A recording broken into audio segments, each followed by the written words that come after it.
Global. Hey, Jhaze, the guy, what's good? What's going on? Shit, man, you've been out here for a minute in Dallas, man. You've been doing your thing out here for a minute. Yeah, since 2012. Yeah. So, like, it started with, like, what, parties, or how did you jump in the Dallas scene? Man, it's a quick little story, but it's not too complicated. Originally, it was like 2009. I went to a club. I had got shot in the club. Okay. So no, not in the club. I got shot leaving the club. So I got shot at the club. The promoter for that event, he had came to the hospital and was like, "Stay out the way." Woo, woo. So then that's how that's how I got cool with the promoter. He kept me coming to the hospital, and I thought that was dope. So I kind of like reflected that energy ever since then. And I always check on my people. Okay. So a couple years went by. I went to a different college, and then one day he hit me up, called me like, "Hey, you out there? Pass these flyers off for me. I'll meet up with you." I'm like, "Bet." So I went out there. I met another promoter at that time. Okay. And he was like, "Man, how much he paying you?" I wasn't getting paid shit, but I told him, "Shit, you paying me 50? Yeah. You know what I'm saying? You match that, I'll do this for you too." Yeah. And then passing out flyers. And then it went from passing out flyers to one day I got cool with the DJ and then grabbed the mic and got on there. I sucked. But it was like, shit, I ended up getting better because they kept letting me do it. They liked what I did. So it was like, all right, cool. So now I became an MC. Okay. Next couple of years went by again. And now we in 2011. And I threw my first event. I had came up with this corny shit called Crazy Sexy Cool. But it was KSK, like Crazy Sexy Cool. It was this, we used to say this shit on Facebook and it got real big.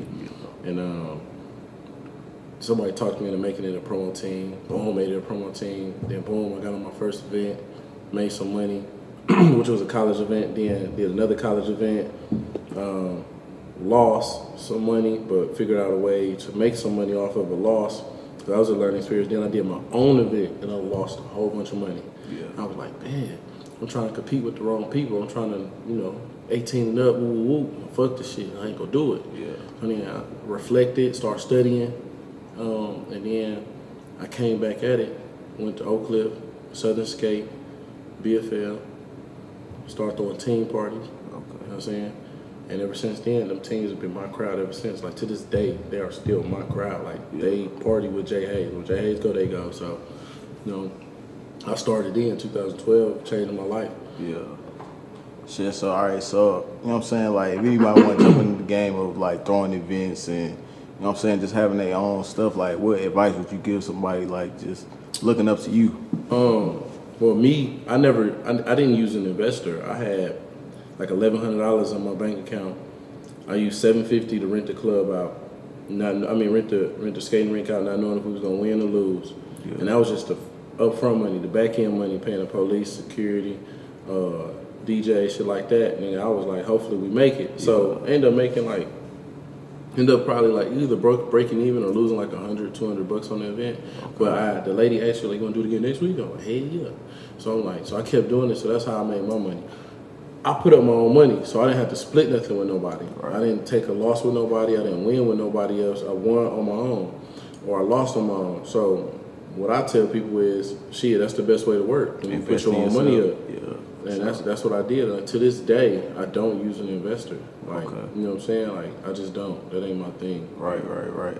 Now, shit, we fast forward in 2018, you know what I'm saying? We got rumors now, you know what I'm saying? Like, every Saturday, I see people saying they going to rumors. Like, you know what I'm saying? Like, consecutively, like, I would say since y'all open, y'all been sold out, like, every night, you know what I'm saying? So, like, that longevity, like, you know what I'm saying? How you build that? Like, just repetition or what? I think the number one thing that we offer that a lot of other clubs don't offer is the activity of actually partying. Yeah. I think Dallas clubs, a lot of them niggas have tried to turn this shit into like a non-dancing scene. Niggas, if you're not in the section, you shouldn't come here type shit. Yeah. That's not what Dallas is. You know what I'm saying? This is a turn-up capital, period. Like, you won't find another turn club like Rumors. You just won't, because the experience you get there, you can't get nowhere else, and this is the reason why. The way we pick our DJs, the way our flyers are set up, the way the colors on the flyer, like everything is down to a T for me at this point. Like, you know, I didn't figure out the Da Vinci Code to this shit, so everything is like, you know, from the color of the flyer to customer service, from security outside to inside, it's all that thing for me. I want people to be comfortable.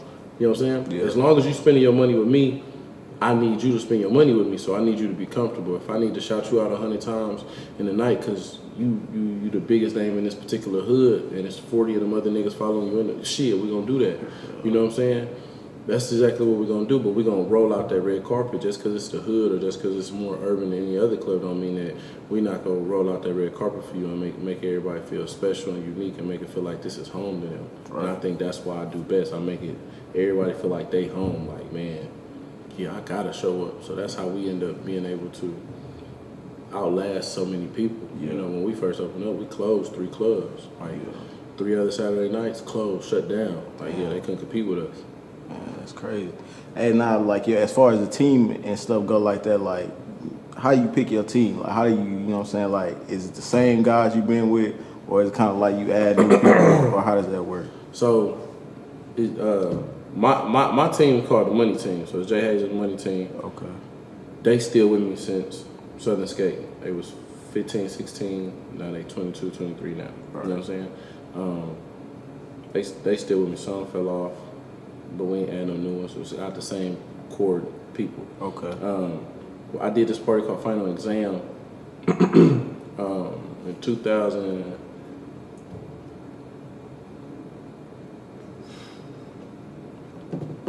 13, and at that point in time, I had met these guys from out of Mesquite in the Grove. They had this group called Team Guts and In the Flesh. We put together one of the biggest events in Oak Cliff at that point in time, and I reached back out to them. So I brought those 2 groups on as an entity, and then my relationship with Mr. Hit That has grown because when I was doing my events at V-Live before Rumors started, so I was doing some shit at V-Live, and he had called me on a play, so in return I called him on a play, and basically that's how I put my team together. See, me and Hit That the same age, so we got our peers, my peers is his crowd. Yeah. My crowd is Manny and Al's peers, but that's their crowd as well. Okay. So you put the Grove and Mesquite, and then Hit That is like the overall, because he's from the Grove, but everybody know him because he's the personality in the streets. And then basically everybody, me from Oak Cliff on down, you know what I'm saying, know me and my aura from Waco to Plano to North Dallas. So they know me. It was like, it was combustible. It was going to happen. So as soon as you put us together, what happened was Rumors. You know what I'm saying? It exploded. I created the group Villains promo group, and we're going from there. Okay. Now, like, y'all at a new spot now, like, yeah. You know what I'm saying? Like, the crowd's still there. You know what I'm saying? So, like, do you feel like your brand, you can take it anywhere? Like, in this, like, is Dallas the only city that, you know what I'm saying, like, that can have this type of crowd or have this type of wave? Absolutely not. Now, as far as social media go, I can't tell you how far our social media stretch in different cities. Okay. But I can tell you, you put me in that city and let me hit the streets the way I know how to hit the streets, I'm unstoppable. Now, off camera, I asked you about it a little bit, like the Cuban doll situation, as far as you being her manager and stuff. Like, you say you weren't her manager, so like you kind of want to clear that up for people who like just wondering stuff like that. No, I'm not her manager. I'm her tour DJ. Okay. But you know, for people that don't know Cuban's story, like from the moment she was 14 when I was doing Teen Party, she was coming to him. So it was nothing but love from then on forward. So when she became Cuban and grew, I was in Houston at the time. I was living in Houston for 2 years. She called me, said I need you to DJ for me. I was like, shit, I don't know how to DJ. And she was like, man, I just need you to DJ for me. Mind you, like I told you originally, that's all they know is me. Yeah, right. You know what I'm saying? So I was like, okay, I got on YouTube, I got me a MacBook, I learned how to DJ. I DJ her show for her at the Gas Monkey because she opened up for Chief Keef, and we went all the way up. So I'm like, damn. That was last year, right? That was 2016. Okay, damn. So 2017, what year we in now? 18? 18. That was 2017, my bad. Okay. So 2000, it was right before I graduated with my master's. 2018 come this year. She came to Rumors, and she customer service was A1. Put her on the walk her in, treat her like a star, like she is. She came in there, whoop, whoop, whoop. She hit me up when she got in town. We linked up, brought all the people that she been knowing around her. We had a good time. We went out and kicked it, and it was nothing but love when she got back home. So when she got back home, she went on tour with SOB RBE. The first night I missed because her label already had her a DJ she didn't want, and I only can imagine the argument was I want my DJ. Yeah.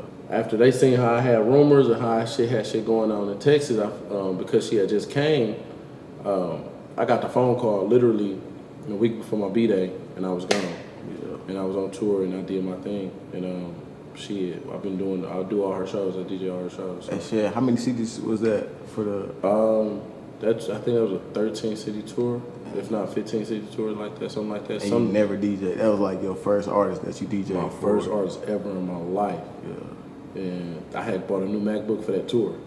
The other MacBook was cracked. It was already trash because I had bought a used one. So I had bought a brand new one, so I wouldn't go through that no more. $3,000, brand new MacBook. Got me a controller for $1,000. I invested in myself again. I had the money to. Yeah. And I flew out and I did my thing. And ever since then we was up from there. Okay. Like a lot of people, you know what I'm saying, like. A lot of people be complaining about like nobody's doing this for me. You know what I'm saying? Like, I'm doing all this. Like people say they put work in, but people don't notice they work. Like so, from what I'm hearing, like you just basically investing in yourself. So like, what type of advice would you give somebody that's always crying and I'm working hard and nobody noticing all this stuff like that? I can't take entirely all the credit by myself because I called people and asked. I did my research. Don't get me wrong, but. Shit, if Quasi wouldn't have answered the phone and answered some of my questions, then I'd have had to win another route. Like, people around me made it easy because they gave me, free game on what to do this and do that, or go to this flyer man, go get it printed out here. And I made my way around to where I finally did things my way, but originally, how do I find an assistant? How do I commode and grow this girl to be my assistant? And it was like, nah, you just gotta find somebody that just fit. Right. You know what I'm saying? So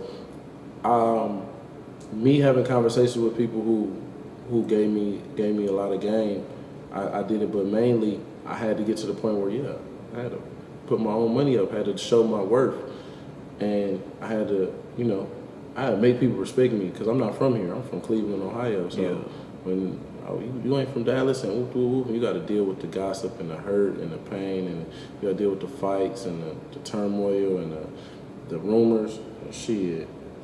That's what happened. You know what I'm saying? Yeah. You gotta be built for this shit. Yeah. You gotta have thick skin. Cause everybody don't want to see you win. You know what I'm saying? The moment I start winning too much, niggas start had a problem.